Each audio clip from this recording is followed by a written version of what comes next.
Reporter, deputy chief reporter کچھ 26 سال میں نے اس فیلڈ میں جو ہے نا نوائے وقت کے پلیٹ فارم پہ گزارے. مولوی مشتاق صاحب کے اپنے کچھ پرسنل گرجز بھی تھے بھٹو صاحب کے ساتھ. تو مولوی مشتاق صاحب ہی تھے جنہوں نے بھٹو صاحب کے جیل میں جا کر ان کے ہاتھ پر ان کی ضمانت کے آرڈر کیے تھے. ہاتھ پر بھٹو صاحب کے ہاتھ میں, ٹھیک ہے نا. اس کے بعد وہی مولوی مشتاق کیا پرسنل گرج کیا ہوا کہ انہیں چیف جسٹس نہیں بنایا تھا بھٹو صاحب. میں نے جیل بھی بھگتی پی این اے کی تحریک میں, وہ بھٹو صاحب کی ہی جیل تھی نا.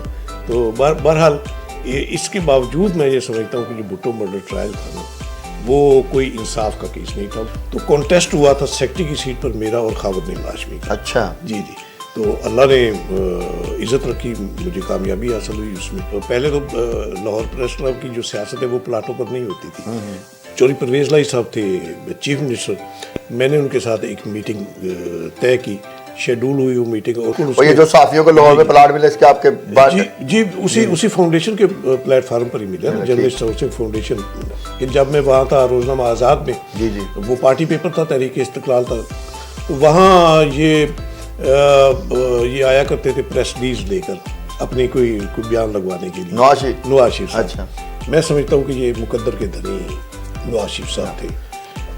لوگ تو یہ سمجھتے ہیں کہ شاید ان کی سیاست کا چیپٹر کلوز ہو گیا, لیکن میں سمجھتا ہوں کہ ان کی سیاست کا چیپٹر جو ہے نا وہ زیادہ وسیع ہو گیا. شہباز شریف کی سیاست تو اپنے بھائی کی مرہون منت ہے نا. شائستگی رواداری کی سیاست ہوگی تو بہت ان کے آگے بڑھنے کے بہت چانسز ہیں, مریم کے بھی اور بلاول. میری جی اس وقت 9 کتابیں پبلش ہو چکی ہیں, ان میں 3 میری شاعری کی کتابیں ہیں. جی ناظرین, ہمارے پروگرام کے آج کے چیف گیسٹ بہت ہی پیاری شخصیت, ہمارے اساتذہ کا درجہ رکھتے ہیں, انچارج ایڈیٹوریل نوائے وقت ہیں, 2 بار سابق سیکرٹری لاہور پریس کلب رہ چکے ہیں, پنجاب اسمبلی پریس گیلری کی کمیٹی کے 3 بار صدر رہ چکے ہیں. بہت ہی پیارے اور محترم ہمارے اساتذہ کا درجہ رکھتے ہیں سعید آسی صاحب. ان سے گفتگو کا آغاز کرتے ہیں. سر السلام علیکم. جی وعلیکم السلام. کیا حال ہے سر, آپ ٹھیک ہیں؟ جی اللہ کا کرم بٹ صاحب. اچھا سر, اپنی جائے پیدائش اور ابتدائی لائف کے حوالے سے اور تعلیم کے حوالے سے بتائیں ہمیں کچھ. اس کے لیے کافی ڈیٹیل میں جانا پڑے گا. پھر جائے پیدائش تو میری پاک پٹن بابا فرید کی جو دھرتی ہے وہاں کی میری پیدائش ہے, اور میٹرک اور انٹر تک میں نے وہاں پاک پٹن سے ہی تعلیم حاصل کی. میٹرک گورنمنٹ کالج لاہور پاک پٹن, گورنمنٹ ہائی اسکول پاک پٹن, اور انٹر جو میں نے وہ گورنمنٹ فریدیہ کالج پاک پٹن سے کیا تھا. اس کے بعد پھر گریجویشن کے لیے میں نے ایڈمیشن لیا گورنمنٹ کالج ساہیوال میں, وہاں سے گریجویشن ہوئی, اور اس کے بعد پھر میں لاہور آ گیا تھا. Lahore Punjab university law college میں لا کی تعلیم کے لیے ایڈمیشن ہوا, پھر لا کر لیا میں نے. اس دوران ہی میں نے اس پروفیشن کو بھی اختیار کر لیا تھا ڈیلی وفاق میں جز وقتی سب ایڈیٹر کی حیثیت سے. یہ 1975 کی بات ہے, 75. تو صبح کے وقت میں یونیورسٹی لا کالج میں تعلیم لیتا تھا, اور شام کے وقت میں ادھر ایز سب ایڈیٹر روزنامہ وفاق میں جاب کرتا تھا. اس کے بعد پھر سلسلہ چل نکلا. پھر وفاق کے بعد اب کون کون سے اداروں میں مختصر ان کے نام بتا دیں. ہاں وہ بتا دیتا ہوں میں. وفاق کے دوران میں نے لا کر لیا نا, تو اس دوران پھر جب یہ تحریک کے نفاذ مصطفیٰ شروع ہوئی تھی تو اس کی ایک پارٹی تھی تحریک استقلال, بڑی مضبوط پارٹی تھی اس اتحاد کی. تو اصغر خان صاحب نے اپنا اخبار نکالا تھا روزنامہ آزاد, عباس ستر صاحب اس کے ایڈیٹر تھے. تو عباس ستر صاحب پھر مجھے ادھر لے آئے ایز اسٹاف رپورٹر یہاں روزنامہ آزاد پہ. تو یہاں میں نے بہت بھرپور 1 سال سوا سال وہ سروائیو کیا اس اخبار نے. بڑی بھرپور لائف گزاری ادھر. میں نے ہائی کورٹ رپورٹنگ کا آغاز کیا جب بھٹو کیس کی جب سماعت شروع ہوئی. تو اس کی پھر کوریج جو ہے وہ میری جب بند ہوا, تو اس کے بعد پھر میں انہوں نے میم شین صاحب نے اخبار نکالا تھا روزنامہ صداقت, اسحاق قریشی صاحب اور بی اے محمد شفیع صاحب نے مل کر. تو اس میں پھر ایز اسٹاف رپورٹر میں نے جوائن کیا. تو وہاں سے پھر دوبارہ میں پھر ادھر روزنامہ وفاق میں آ گیا. وفاق سے پھر جب روزنامہ جنگ کا یہاں سے آغاز ہوا 81 میں, تو ہماری جو وفاق کی پورا ڈیسک تھا نا, ایم ارشد صاحب چیف نیوز ایڈیٹر ہوتے تھے, میں نیوز ایڈیٹر تھا, باقی سب ایڈیٹر, وہ پوری ٹیم جو ہے نا اٹھ کر جنگ میں چلی گئی تھی. جو پہلی ڈمی ہے نا جنگ کی وہ ہم نے تیار کی. تو مین وائل مجھے میری یعنی بہت ایک دیرینہ خواہش بھی تھی نوائے وقت کو جائر کرنے کی. تو اسی دوران مجھے ادھر سے لیٹر آ گیا نوائے وقت کی طرف سے کہ آپ آ کر انٹرویو دیں. تو میں نے وہاں سے جنگ میں سارا کچھ چھوڑ چھاڑ کے, وہاں کو 15-20 دن کام کیا تھا میں نے, تو چھوڑ چھاڑ کے میں ادھر آ گیا. تب سے 81 یہ ستمبر 81 6 ستمبر 81 میرا پہلا جوائننگ ڈے تھا. اس وقت سے اب تک میں یہاں نوائے وقت, یہاں میں نے مختلف حیثیتوں پہ ایز سب ایڈیٹر, اسٹارٹ میرا ایز سب ایڈیٹر تھا نیوز ڈیسک پر, پھر میگزین سیکشن میں مختلف ایڈیشنوں کا انچارج رہا. اس کے بعد پھر مجید نظامی صاحب کی خواہش تھی تو ان کے کہنے پر پھر میں نے جوائن کیا رپورٹنگ سیکشن. 82 میں رپورٹنگ سیکشن جوائن کیا, پھر staff reporter, deputy chief reporter کچھ 26 سال میں نے اس فیلڈ میں جو ہے نا نوائے وقت کے پلیٹ فارم پہ گزارے. اور بڑے یعنی کہ ایک بڑا بھرپور وہ دور تھا, بڑے بڑے معاملات دیکھے ہم نے. اپنی MRD کی تحریک جو 7-8 سال چلی اس کی کوریج کی, ہائی کورٹ سے سپریم کورٹ میں بڑے پولیٹیکل کیسز تھے ان کی ہیرنگ کی کوریج کی. تو بس یہ سلسلہ چل نکلا. تو 2006 میں نظامی صاحب کی خواہش پر ہی پھر میں ایڈیٹوریل سیکشن میں آ گیا. ایز انہوں نے پہلی میرا اپوائنٹمنٹ آرڈر جو تھا اس سیکشن میں وہ ایز اسسٹنٹ ایڈیٹر کا تھا. تو اس کے کچھ چند ماہ بعد ہی پھر مجھے نظامی صاحب نے مجھے ڈپٹی ایڈیٹوریل بنا دیا. اس کے بعد پھر میں فل فلیج 2010 میں فل فلیج یعنی کہ گروپ ڈپٹی ایڈیٹر اس نوائے وقت میں ہوا.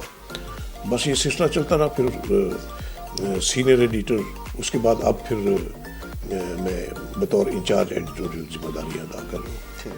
اچھا سر, آپ نے بھٹو کا کیس بڑا قریب سے دیکھا, تو کبھی اس دوران بھٹو صاحب آئے ہوں, کوئی خاص ایسی بات کی ہو جو آپ نے دیکھی ہو, وہ آپ کو یاد ہو, وہ ہمارے ساتھ ناظرین کے ساتھ شیئر کریں.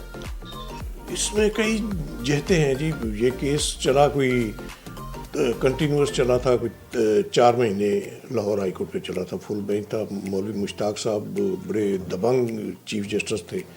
تو اس وقت جو بیسک غلطی ہوئی تھی نا, میں جس کو غلطی سمجھتا ہوں کہ انصاف کے تقاضے پورے نہیں ہوئے تھے, وہ یہ تھا کہ ڈائریکٹ یہ جو کیس ہے مرڈر ٹرائل جو ہے وہ ڈائریکٹ ہائی کورٹ میں آ گیا تھا. ٹھیک ہے نا, ایک فورم جو ہے نا وہ انہوں نے نکال دیا, ٹرائل کورٹ چھوڑ دیا, ٹرائل کورٹ چھوڑ کے ادھر اس کو ٹرائل کورٹ بنا دیا. حالانکہ سیشن کورٹ میں جاتا, وہاں جو بھی سزا ہوتی اس کے خلاف اپیل ہائی کورٹ میں آتی, ہائی کورٹ کے فیصلے کے خلاف اپیل سپریم کورٹ میں جاتی, تو اس میں چانسز تھے.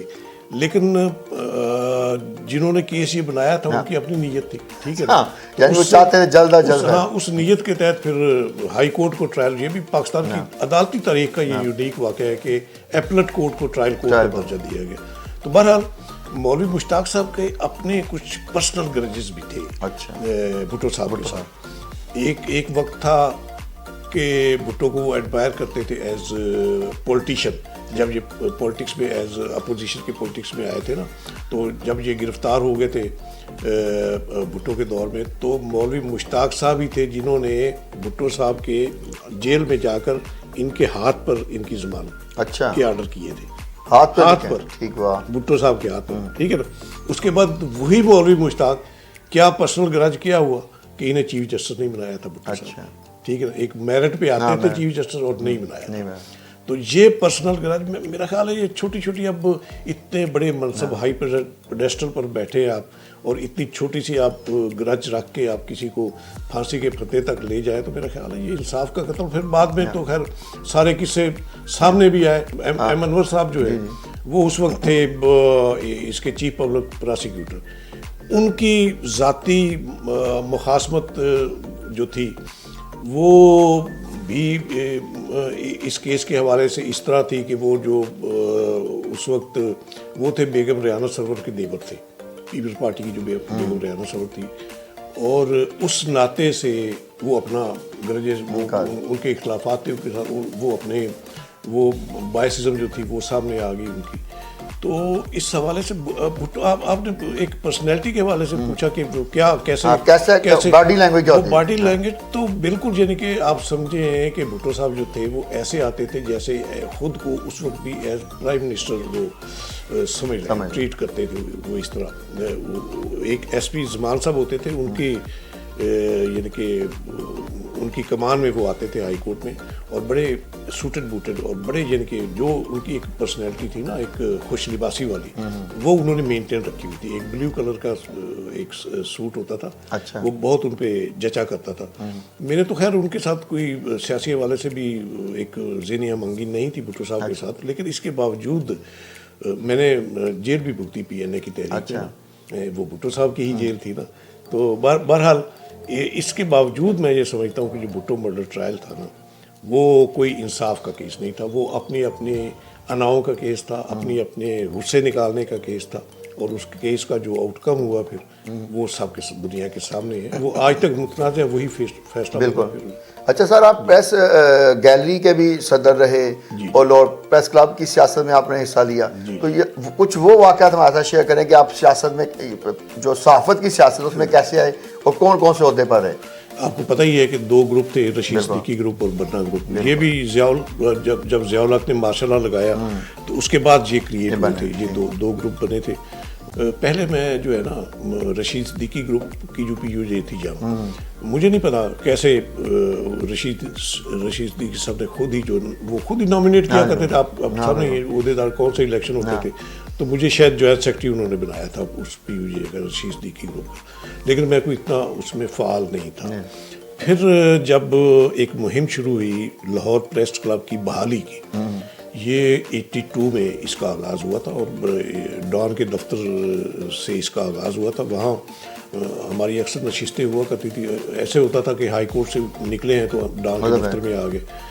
اس کے ساتھ ہی ادھر ہمارا نوائیوک کا دفتر تھا. پہلے میرا یہ ہوتا تھا کہ پہلے وہاں جا کے, وہاں نثار عثمانی صاحب ہیں, احمد بشیر صاحب ہیں, وہ صفدر میر صاحب, بڑے سارے سینئر دوست جو ہیں. تو وہاں سے پھر صادق جعفری صاحب میرے کولیگ تھے روزنامہ آزاد سے, تو وہ بھی وہاں تھے, ادھر ہی ہوتے تھے ڈان میں. تو وہاں سے پھر محمود زمان صاحب, تو ایک ویو جو ہے نا وہ ایک اٹھی کہ پریس کلب کو ان کے کلچس سے, رشید صدیقی گروپ کے کلچس سے بحال کر کے ایک متفقہ پریس کلب کی طرف ہم قدم اٹھائے.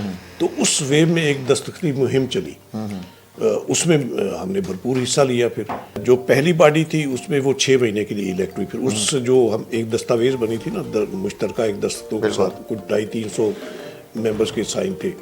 تو وہ پریس کلب کی بحالی کی پھر ایک مہم کامیاب اس طرح ہوئی کہ پھر الیکشن ہوئے باقاعدہ. پہلے باڈی جو 6 مہینے کے لیے آئی ایس راشد صاحب اس کے صدر تھے, قدرت اللہ چوری صاحب نوائیوک سے تھے, وہ اس کے سیکرٹری تھے. تو اگلی ٹرم کے لیے پھر جو ہے نا 84 کی باڈی کے لیے جب جو الیکشن ہوا تھا, تو اس میں عزیز مظہر صاحب کو اناپوزڈ کر لیا گیا تھا, ایک اس ناطے سے کہ وہ نکالے گئے تھے جنگ سے اسی اسٹرگل میں. ممتاز شاہ صاحب اور عزیز مظہر صاحب یہ اس اسٹرگل میں وہ اس سے مشرق سے نکالے گئے تھے, ٹھیک ہے نا, این پی ٹی کے اخبار سے. تو وہ ایک عزت افزائی کے لیے انہیں اناپوز صدر سب بنا لیا. تو کانٹیسٹ ہوا تھا سیکرٹری کی سیٹ پر میرا اور خاور نعیم ہاشمی کا. اچھا جی. تو اللہ نے عزت رکھی, مجھے کامیابی حاصل ہوئی اس میں. کوئی تصور نہیں کر سکتا تھا اس وقت کہ خاور نعیم ہاشمی کا ایک بڑا ایک امیج بھی تھا, تشخص بھی تھا, اور ان کوڑے کھانے والے صحافیوں ایک خاص طور پہ جو ہے ایک ان کی خاصیت. تو 86 کی جو باڈی ہے اس میں دوبارہ پھر دوستوں کے اصرار پر میں نے کانٹیسٹ کیا, اور میرے مقابلے میں شاہین قریشی تھے سیکرٹری کے لیے. اچھا. تو صدر اناپوز حسین نقی صاحب اناپوز صدر ہوئے. تو سیکرٹری کے لیے میرا اور شاہین قریشی کا کانٹیسٹ ہوا, اور اس میں اللہ نے مجھے سرخرو کیا, دوبارہ میں الیکٹ ہو گیا تھا. اس کے بعد پھر ایسا ہوا کہ چونکہ آپ کو پتہ ہے ماشاء اللہ کی سختیاں تھیں, پریس کلب ایک علامت بن چکا تھا ایک مزاحمت کی, جہاں تجزیہ پروگرام بڑے جو ایم آر ڈی کے بڑے لیڈر جو ہیں, زیادہ تو اس وقت قید و بند میں تھے, جو باہر تھے وہ سارے انوائٹ ہوتے رہے لاہور پریس کلب کے تجزیہ پروگرام میں. تو اس ناطے سے یعنی کہ ایک سختی کا دور بھی تھا, تو سروائیو کرنا بہت مشکل تھا.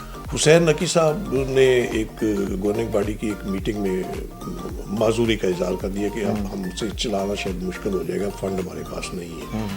تو بہرحال ہم نے عزم باندھا کہ نہیں ہم چلائیں گے. تو جتنے فنڈ ہمیں درکار تھے وہ اسٹاف کی تنخواہیں دینے کے لیے, تو وہ ایک دوست تھے ہمارے, ان کے پاس ہم گئے. تو وہاں سے جو ہے نا وہ انہوں نے ایک اتنا یعنی کہ ہمیں دے دیا کہ ہم 2-3 مہینے کا خرچہ چلانے کے قابل ہو گئے. اسی دوران جو ہے نا ایک ویو ادھر سے بھی رشید صدیقی گروپ, یہ تو چونکہ بالکل ڈمپ ہو کر بیٹھے ہوئے تھے نا, اس وقت ظفیر ندوی ان کے صدر تھے. تو ان کی طرف سے ایک ویو آئی کہ کیوں نہ ہم مرج کر لیں. تو میں نے یہ تجویز پھر رکھ دی گورننگ باڈی کی میٹنگ میں. حسین نقی صاحب نے ویلکم کیا اس کو. تو اس کی بنیاد پر جو ہے نا پھر ہمارے ڈائیلاگ ہوئے ان کے ساتھ, اس رشید صدیقی گروپ کے ساتھ. ظفیر ندوی اور تسلیم تصور غالباً تھے سیکٹری اس وقت. تو اتفاق ہو گیا, ایک معاہدہ طے پا گیا کہ ٹھیک ہے جی ہم ایک جوائنٹ ووٹر لسٹ بناتے ہیں. اس کے لیے پھر ایک مشترکہ کمیٹی بن گئی, ایک یعنی کہ جو پریس کلب کے معاملات کو چلائے گی, ایک نگران کمیٹی. اس میں ظفیر ندوی ادھر سے شامل ہو گئے اور ادھر سے جو ہے نا وہ میں شامل ہو گیا. یہ 2 رکنی کمیٹی تھی. اس 2 رکنی کمیٹی نے کمبائنڈ ووٹر لسٹ تیار کی, وہ کچھ 450 کے قریب تھی. اچھا. اس لسٹ کی بنیاد پر یہ اس پریس کلب کا الیکشن ہوئے. اس میں پھر ایک نیا گروپ دستور گروپ 87 میں بنا تھا. اچھا, ٹھیک ہے نا. تو وہ میں اس کے پائنیئرز میں شامل ہوں, یعنی کہ بنیادی ممبران. اس کا پہلے صدر نیاز مدنی صاحب تھے, تو میں نیب صدر تھا اس میں. اس سے پہلے کافی 3 سال ہماری لڑائیاں رہیں عدالتوں میں, بڑے ہم نے کیس فائٹ کیے. تو 89 میں پھر ہمارا دستور گروپ کا ایک پینل تھا, میں سیکٹری کے لیے اور رؤف طاہر صاحب صدر کے لیے کینڈیڈیٹ تھے. تو پہلے انہوں نے مجھے آفر کی, برنا گروپ کی طرف سے باقاعدہ آفر ہوئی کہ ہم اس بار ایسے اتفاق کر لیتے ہیں کہ صدر ہمارا ہو جائے اور سیکٹری آپ کی طرف سے ہو جائے. صدر چودھری خادم حسین صاحب کا انہوں نے نام تجویز کیا تھا, سیکٹری کے لیے مجھے تجویز کیا تھا. لیکن ہم اس پر آمادہ نہ ہوا کہ پھر بات تو وہی ہوگی کہ ہم نامینیشن کرا رہی تو فائدہ کیا. اس لیے ہم نے کہا کہ نہیں الیکشن ہوں گے. تو اس الیکشن میں پھر ہمارا پینل جو ہے وہ ہار گیا تھا. اپنے دستور گروپ میں پھر 2002 میں جو ہے میں مرکزی صدر منتخب ہو گیا. اچھا سر, مجھے یہ بھی پتہ چلا ہے کہ جب پریس کلب ہاؤسنگ سوسائٹی بنی تو صحافیوں کو پلاٹ جو دلائے گئے اس میں آپ کا بھی بہت اہم کردار ہے, وہ ذرا بتائیں. ہاں جی, اس میں میرا خیال ہے بنیادی کردار ہی میرا ہے. یہ موو چلی تھی پہلے تو لاہور پریس کلب کی جو سیاست ہے وہ پلاٹوں پر نہیں ہوتی تھی. اللہ کا کرم رہا ہمارے دور تک تو ایسی سیاست نہیں تھی. لیکن جب یہ پلاٹوں پر سیاست شروع ہوئی تو پھر پریس کلب کے پلیٹ فارم پر ایک تحریک موو چلی تھی کہ کوئی رہائشی کالونیاں بنائی جائیں. تو اس میں اس وقت یہ 2004 میں صدر تھا Pakistan federal union of journalist دستور کا. تو اس مہم کو آگے لے کر میں پھر چلا. تو چودھری پرویز لائی صاحب تھے چیف منسٹر, میں نے ان کے ساتھ ایک میٹنگ طے کی, شیڈول ہوئی وہ میٹنگ. اور اس میں پھر جو ہے راولپنڈی اسلام آباد پریس کلب کے صدر نواز رضا صاحب, ادھر ملتان پریس کلب کے صدر راؤ شمیم اصغر صاحب, اس طرح کراچی سے بھی, حالانکہ وہ کراچی کا معاملہ تو اور تھا لیکن وہاں سے بھی وہ تشریف لے آئے تھے. اس طرح پورے پاکستان کا ایک نمائندہ اجلاس تھا جو پرویز لائی صاحب کی صدارت میں ہوا. تو وہ میرے کہنے پر ہی ہوا. اور اس میں پھر میں نے ہی ڈیمانڈ کی کہ جرنلسٹوں کے لیے جو ہے نا باقاعدہ ہر شہر میں, بڑے شہروں میں جو ہے نا وہ کالونیاں ہونی چاہیے. تو اس سے انہوں نے اتفاق کیا پرویز لائی صاحب نے. اسی وقت ایک دستاویز تیار ہو گئی, یہ جرنلسٹ ہاؤسنگ فاؤنڈیشن کی تشکیل کی. اچھا. Punjab journalist housing foundation. اس کے ماتحت طے ہوا تھا کہ لاہور, فیصل آباد, ملتان اور راولپنڈی اسلام آباد یہاں صافی کالونیاں بنے گی. یہ اس وقت باقاعدہ اس کے بعد پھر نوٹیفیکیشن بھی جاری ہوا. جو فاؤنڈیشن کے جو ممبرز تھے اس کا نوٹیفیکیشن جاری ہوا. میں بھی اس میں شامل تھا. سید انور قدائی صاحب بھی تھے اس وقت, وہ ہمارے پنجاب یونین آف جرنلسٹ کے صدر تھے. تو وہ شامل تھے, میں تھا. ادھر سے غالباً برنا گروپ کی طرف سے غالباً میرے چودھری خادم حسین صاحب نومینیٹ ہوئے تھے اس کے ممبر, اور اورنگزیب صاحب بھی تھے. یہ چار ممبر جو ہے نا یہ ادھر سے جرنلسٹوں کی طرف سے اور باقی حکومت کے. یعنی اس کا مطلب ہے کہ یہ منظوری ہوئی تھی اس وقت پریس کلب ہاؤسنگ سوسائٹی. ہاں, انیشیٹ آپ سمجھے کہ میں نے ہی, میرا ہی انیشیٹو تھا. اچھا. جس کی بیس پہ پھر یہ منظوری ہوئی, یہ فاؤنڈیشن بنی. اور اس فاؤنڈیشن کے پلیٹ فارم پر ہی پہلے ایک تجویز یہ تھی کہ جہاں جو پلاٹ اویلیبل ہو جس ہاؤسنگ اسکیم میں, جو ایل ڈی اے کی اسکیمیں ہیں, وہاں سے لے لیے جائیں. لیکن وہ قابل عمل نہ بن پائی. تو پھر یہی طے ہوا کہ الگ سے جگہ لے کر نا الگ سے ایک ہاؤسنگ سوسائٹی بنائی جائے لاہور میں. یعنی اس کے بانیوں میں آپ اہم کردار میں بالکل لارڈ پریس کا، اور یہ جو صحافیوں کو لاہور میں پلاٹ ملے اس کے آپ کے بعد جی اسی فاؤنڈیشن کے پلیٹ فارم پر ہی ملے، جرنلسٹ ہاؤسنگ فاؤنڈیشن، جس کا میں یہ تو بڑی اہم آپ نے یعنی ہمیں بات بتائی. سر آپ یہ بتائیں، آپ نے سیاستدانوں، بہت سارے سیاستدانوں کو قریب سے دیکھا، تو ایک تو ہمیں یہ پہلے نواز شریف اور شہباز شریف کی سیاست پر تھوڑا سا بتائیں، اور اس کے بعد ہمیں بھٹو خاندان کی جو سیاست ہے اس کے بارے میں بتائیں، اور بلاول بھٹو اور مریم کا مستقبل بتائیں ہمیں. دیکھیں، نواز شریف صاحب تو بہت سبمسو پولیٹیشین تھے نا. تحریک استقلال سے انہوں نے آغاز کیا، تو نائب صدر تھے تحریک استقلال پنجاب کے. میں نے تو بڑے قریب سے اس طرح مشاہدہ کیا کہ جب میں وہاں تھا روزنامہ آزاد میں، وہ پارٹی پیپر تھا، تحریک استقلال تھا، تو وہاں یہ آیا کرتے تھے پریس ریلیز لے کر اپنی کوئی بیان لگوانے کے لیے، نواز شریف صاحب. اچھا. تو ہم تو ظاہر ہے اس وقت چونکہ پارٹی پیپر تھا تو ہمیں اہمیت دینا ہوتی تھی پارٹی کے عہدیداروں کو، لیکن جس طریقے سے انہوں نے پھر رائز کیا نا، یہ بڑی ایک میں سمجھتا ہوں کہ یہ ایک معجزاتی معاملہ ہے ان کے ساتھ جو ہوا ہے نا. کہ اس کے بعد جب انہیں آفر ہوئی ادھر سے ماشاء اللہ حکومت کی طرف سے پنجاب میں وزارت کی، تو انہوں نے وہ آفر اس طرح قبول کی کہ صرف اطلاع دی اسد خان صاحب کو کہ مجھے یہ آفر ہے. تو اسد خان صاحب نے روکا تھا انہیں کہ آپ ادھر جائیں، لیکن ظاہر ان کی خاندان کا پریشر تھا. تو ادھر پھر یہ پنجاب کے سب سے پہلے یہ وزیر خزانہ بنے تھے، ٹھیک ہے نا. تو اس کے بعد پھر ان کی ایسے روٹس ایسے مضبوط ہو گئے کہ پھر یہ چیف منسٹر بھی بن گئے 85 کی اسمبلی میں، پھر 88 کی اسمبلی میں بھی چیف منسٹر الیکٹ ہو گئے. اور پھر ظاہر ہے مقدر کا ستارہ جو ہے وہ اتنا چمکا کہ آئی جی آئی بنی، اس کے یہ سرخیل ہو گئے، اور پھر اسی کے پلیٹ فارم پر پہلا الیکشن جو ہے جو 88 کا الیکشن جو اسی کے پلیٹ فارم پہ لڑ کے یہ چیف منسٹر بنے تھے. اور پھر 90 میں اللہ نے انہیں اور موقع دے دیا، پرائم منسٹر بن گئے جی. تو یہ آپ سمجھے کہ جس طرح خدا کسی کا ہاتھ پکڑ کر آگے لے جاتا ہے نا، میں سمجھتا ہوں کہ یہ مقدر کے دھنی نواز شریف صاحب تھے. تو اب ان کی جو سیاست ہے، جو مزاحمت کی سیاست ہے، ایک اینٹی اسٹیبلشمنٹ سیاست کی جس طرح علامت بن گئے ہیں یہ، تو یہ بھی ایک سمجھے کہ فیوچر کے لیے لوگ تو یہ سمجھتے ہیں کہ شاید ان کی سیاست کا چیپٹر کلوز ہو گیا، لیکن میں سمجھتا ہوں کہ ان کی سیاست کا چیپٹر جو ہے نا وہ زیادہ وسیع ہو گیا ہے. اچھا. آگے کی سیاست جو ہے وہ اگر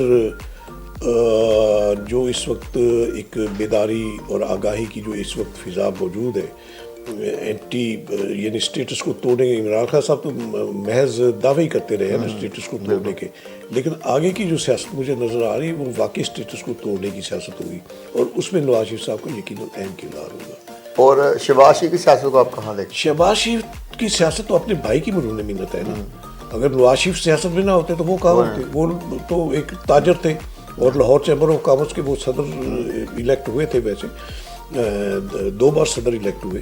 تو ظاہر ہے اپنے بھائی کی انگلی تھام کر وہ سیاست کے میدان میں آئے، تو وہ اب بھی ان سے بیک آؤٹ نہیں کر سکتے، ان کے ساتھ ہی ان کی سیاست. اور مریم کو آپ کہاں دیکھتے ہیں؟ مریم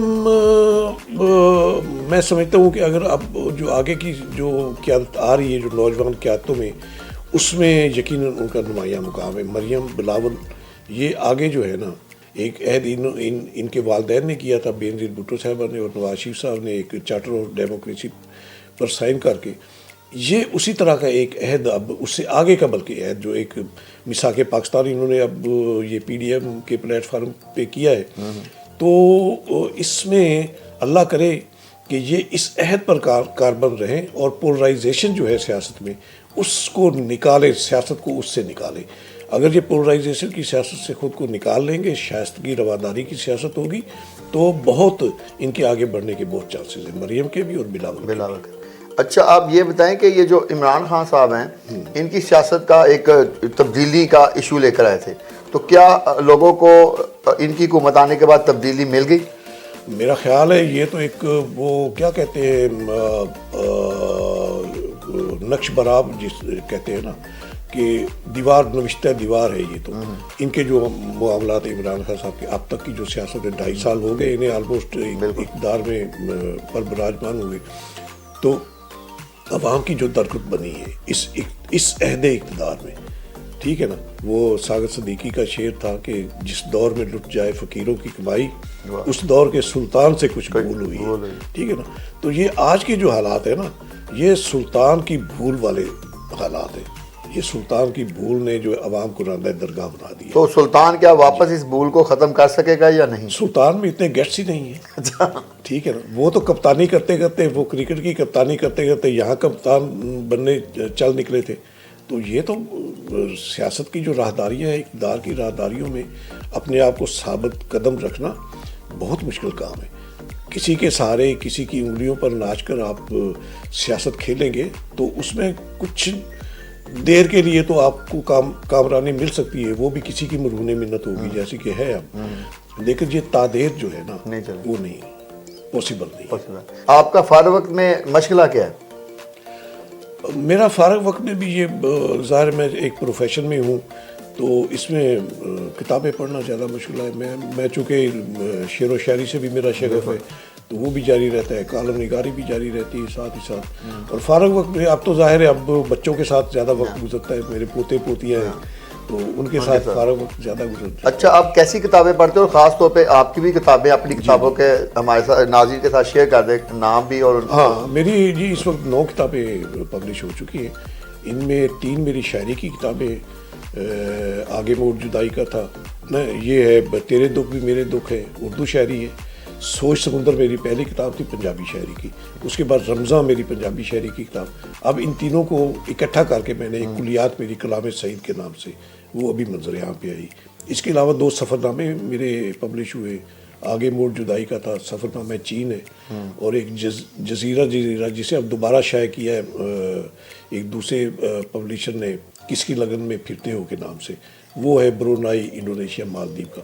اور یہ میرے سفر نامے جو ہے نا یہ حکمرانوں کے ساتھ اچھا سفر کے ہیں. کن کن کے ساتھ آپ گئے؟ نواز شریف صاحب کے ساتھ میں گیا تھا ادھر مالدیپ, جب یہ پہلی بار وزیر اعظم بنے تو ان کا بھی یہ پہلا دورہ تھا. وہاں سارک سربراہ کانفرنس تھی تو وہاں شرکت کے لیے. دوسرا میرا تھا بینظیر بھٹو, ایک ہی سفر نامہ ہے اس میں یہ دونوں ہیں. بینظیر بھٹو صاحب کے ساتھ 96 میں ہم گئے تھے برونائی اور انڈونیشیا.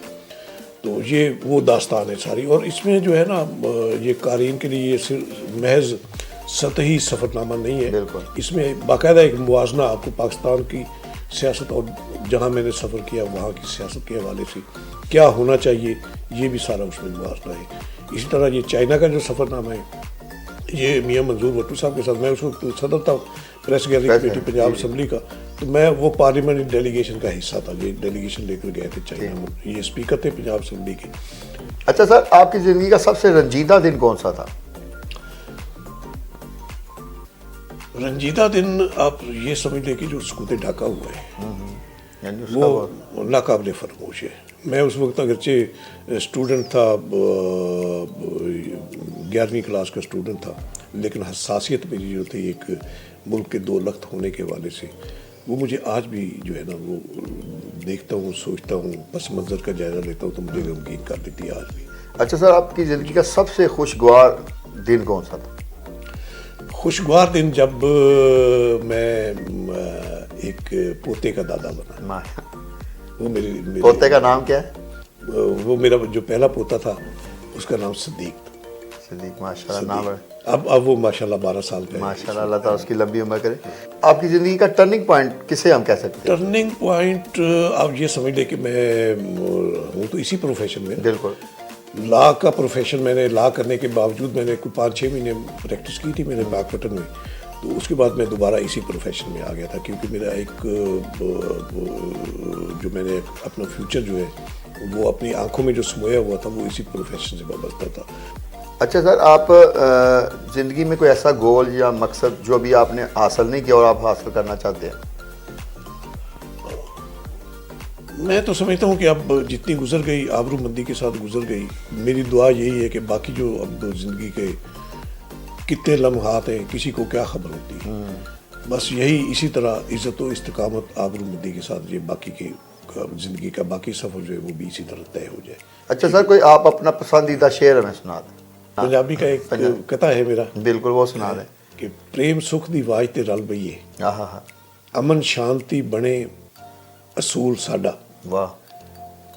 مذہب ساڈا جے ہوئے انسان پوجا ایہو اللہ تے ایہو رسول ساڈا. واہ واہ. ہاں جی تو اس میں اب بے شمار اب میری تو ایک پوری کلیات ہے. ہاں میں نے کہا اس کا ایک نسخہ چھوٹا سا آسان ہے. شروع کرے تو پھر تو یہ نشست بھی ختم ہونے میں نہیں آئے گی. سر آپ کا بہت شکریہ. ہم دعا کریں گے کہ آپ مزید آپ کے ہمیں ایسی کتابیں پڑھنے کو ملیں تاکہ جو آنے والے جو اسٹوڈنٹ ہیں ان کے لیے جو ہے نا اس میں مشعل راہ بنے. سر بہت شکریہ. بہت بہت تھینک یو.